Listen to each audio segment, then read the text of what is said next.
y'all, it's Dr. Know-It-All. Guess what? Guess what? He's in the house. Forget about virtually squatting. He's really squatting now. So there you go. Yes. Dr. Scott Walter is here. We are going to talk about bullet-ridden Cybertrucks. So there you go.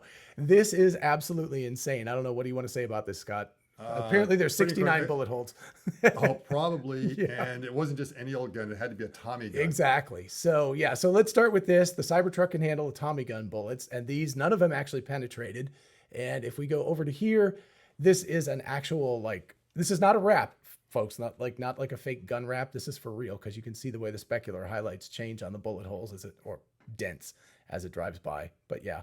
And then you can see Elon Musk responded to Farzad here saying, we emptied an entire drum magazine of a Tommy gun into the driver door, Al Capone style. No bullets penetrated into the passenger compartment. So that's, you know, those old style machine guns that had the big round barrel like drum thing, and you would shoot it. So, I mean, that's perfect. And I assume it's not when someone was driving it. Yeah, well, it was stationary. And here we certainly hope not. But yes, some anonymous person just driving down the highway just happens to notice it. To me, and it happens to be a club member. So yeah, like, oh, that's rather perfect. interesting. Oops, Someone got a tip, I think. Yeah, or maybe it's just driving around Palo Alto. So they took it to a gun range. Clearly, they obviously did not shoot the windows. They are not supposed to be bulletproof anymore. So bummer. Oh, they're not bulletproof at all. Not even small caliber. I don't know. At least they are backed off on saying that. So I'm not exactly sure. But yeah, so it can handle Tommy guns and still drive afterwards, which is pretty darn cool. So I was saying, somebody needs to you know, here's a pitch for a movie. It's film noir meets cyberpunk. Yeah. And so, I mean, Blade Runner already kind of did that, but you got to feature the Cybertruck all beat up and bullet holed in that. So yeah, anyway. So if you get some like run flat tires and stuff, I mean, you're like good to go. Well, basically it means that if you're going behind a truck or something like that and some stones come off of it, it's not going to do anything. You know, that's really what it's proving. Even if they're really normal really road debris rocks, is not going to do anything to this. Yeah, exactly. So then let's turn to this one, which is some specs about the Cybertruck, which is cool. So there is a VIN decoder now. And yes, if you didn't know that, you're like that VIN, that big long number on your car actually tells you all the details you need to know about it. So yeah, so the VIN decoder says world manufacturing identifier is Tesla, vehicle type is truck, which is pretty obvious. T is Tesla semi, C is Cybertruck, so that's cool. So you get a new letter. You get the cool C letter. You get chassis type truck LHD. I don't know whether it'll be B or E or both potentially. And then there's some debate about the whole gross vehicular weight thing. Yes. But you can see E is class 8, G is class G, and H is class H, and each one gets heavier and heavier. And this is gross vehicular weight, and we're going to get back to that in a second. Then you get the fuel type, which is electric, and then you get the motor, drive unit, brake system. So there's two, it looks like dual motor that are, so two motors in the Cybertruck, and then there's a tri-motor version. So there is not a quad motor version for anybody who might have been looking for that. And check digit, and then model year R is 2024, which I actually know because our new Tesla Model Y has R in it. And then the plant of manufacture. So is that year of the rabbit or something like that? Is that why it's R? Maybe that's what it is. It's the year of the rabbit. And then of course you've got your actual like unique serial number for the car. And then if we skip down here, this is the really important part to note is that the gross vehicular weight rating is not the curb weight, but the weight of the vehicle with the maximum safe amount of stuff of payload. And we were trying to remember it's somewhere on the order of 3,000 to 3,500 pounds the Cybertruck is supposed to be able to carry in the bed. So if that's the case, that means that the truck itself weighs somewhere around 7,000 pounds, maybe 6,500, something along those lines. So yeah, something around there. Now you have the two versions. Yeah. So one is class D, there's the gross weight is G or H, which one is from 8,000 to 9,000, the other is 9 to 10. And the difference is that one is a dual and the other is a tri. I don't think a tri motor weighs like 2,000 pounds. So certainly you go from 8,000 up to 10,000. So I suspect that the class G is probably close to 9,000 pounds, but a little bit under. Right. And that the H is a little bit above. And it's quite possible that the tri-motor version, has more carrying capacity. Maybe they added an extra 500 pounds or something like that because it's got, I don't know. Maybe, or maybe you think they added extra battery for that or not? Oh, it could be that too. I would think. It could be so. More battery too. So it could be that it really is somewhere around 9,000 minus the 3,500. Right. If that's what Right. it is, to get an idea.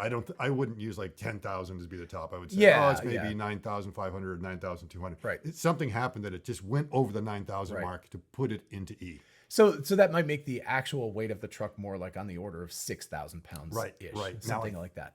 I think when I first did the calculation, I was looking at what estimates were of what Right. the overall weight would be, and using the loaded and unloaded, or the curb and the gross hauling, calculated what the displacement would be if it's a Right. boat. Right. And pretty much it's going to be, I think it was like maybe around 11 and a fraction inches when it was dry or Right. empty, and about 14 inches loaded. And that means if we actually look at the Cybertruck, it's pretty much the bumpers will be submerged right around there. So there was like an image of that up to about where the crease is. So pretty much so right around about there, the there. displacement would probably be about there when it's in the water, or a tad above that. Right. But it won't be halfway up the door. But it anything like actually that. then means that the wheels could act as paddle They wheels, could. kind of, because they'd be half submerged. Yes. So, So I think the top of the wheels, it doesn't go quite above the hub. And remember, those Right. wheels could also go up with the suspension potentially to make it Right. a little bit higher. So even with that yeah, weight, effectively they'd go down underwater. Because, right? Yes. With that weight, it's not going to be submerging. I mean, you would think Right. it would for the amount of weight, but believe it or not, more than 2/3 of it will probably be above the water. Yeah. Yeah.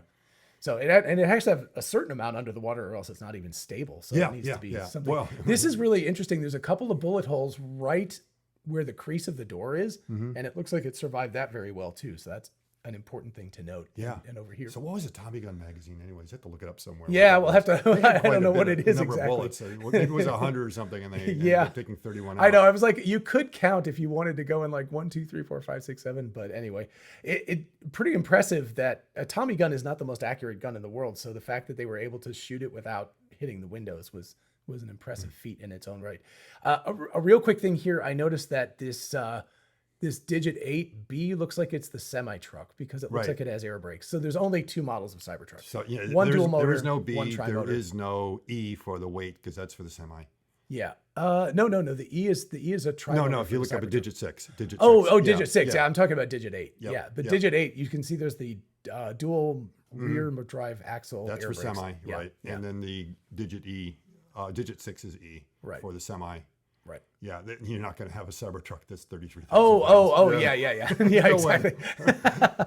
So the Cybertruck is definitely going to be the G to H range, and and it will be dual and tri-motor. We don't know the price still, but we're starting to get actual specs, so that's pretty cool. And you know, I mean, how much cooler can you get than that? I mean, it's like, it's all dirty. It's got bullet holes in it, or not bullet holes, bullet dents, no holes. And yeah, it looks like they're. What I wonder. What is Tesla's testing? What other car company would do this? I'm pretty sure It's they like- filmed this. They had to. It's Oh, going to be released. And please. do you think? Cybertruck delivery event? No, Or no. what? Yeah, but do you think Elon was the one who was doing it? And do you think he was wearing the mask? He was Yeah. dressed up as the mask. Maybe they released it on Halloween or something like that. That'd be pretty cool. We're That'd only be what funny. 11 days away from Halloween, so we could actually have a Halloween video. Of, Yeah. I have a feeling, since Elon says we emptied a Tommy gun into it, maybe they took turns and each person like let off a burst or something. Yeah. He did like 10 bullets or something. But anyway, I'm sure he was involved, and I'm sure there is a picture of him pumping the side of the Cybertruck with lead. So anyway, it looks like if Tesla owner Silicon Valley saw it, then this was in the Palo Alto, Or San Fremont. Jose. Is it seen in Fremont? Yeah. Seen in Fremont. I apologize. I should probably learn how to read. So yeah. So anyway, but I mean, Fremont, not Texas here, people. So, you know. Oh, yeah. They probably have a couple that they brought up there. Right. Yeah, for Right. testing. And actually, at the conference we were at, one of the people that I was there with lives in Palo Alto, and his neighbor is a Tesla employee, and he got to drive one of the release candidates like 2 weeks ago. So he said it was pretty cool. So And then Wait and see. the conference we were at the past couple of days, there were several people from the San Francisco area, and they Right. all have like neighbors that work for Tesla Yeah. that were driving around at night, and during the day they had to cover it up. And some of them said they went for rides in it, and it was pretty Right. cool. They were impressed. okay. So yeah, so there was more than one. Yes. I met one, but anyway. Yes, So yeah, get excited, folks. The 30th of November is a long ways away, but it'll happen really fast. Anyway, anything else to add into this? I mean, what else are you going to say? bullet riddled Cybertrucks driving around. I wonder if they did the other side. Oh yeah, that'd be pretty cool. But anyway, yeah, I can't even believe they're just Because the driving. aerodynamics are completely messed up. You're gonna be driving down now, and it's gonna like It'll be pull like to a the left or golf right. ball, Yeah, you know, the exactly. golf ball with all the little Exactly. divots in it. Yeah, See, what's it gonna do? It'll It's start- probably gonna pull left. yeah, because it'll have more exactly. turbulence, so the airflow Yeah. will like cause it to. It's just Exactly. constantly turning left. All right. Well, anyway, in the meantime, there you go. Beautiful shot of the Cybertruck riddled with bullets, and now you know about how much it weighs. Yeah. All of that stuff, and you can look at the VIN thing. So, yep. Yeah, All right. and I'm finally testing out John's couch tonight. Oh, there you go. It's for real. For real. There we go. Not metaphorically. He doesn't have a couch. He's got an actual bed. I don't want anybody to think we got you sleeping on the couch here or anything. Actually, the couch looks pretty good. Yeah, I know. It's a nice couch. Actually, it's easy to fall asleep on. All right, everybody have a great day. We will see you later. Bye-bye.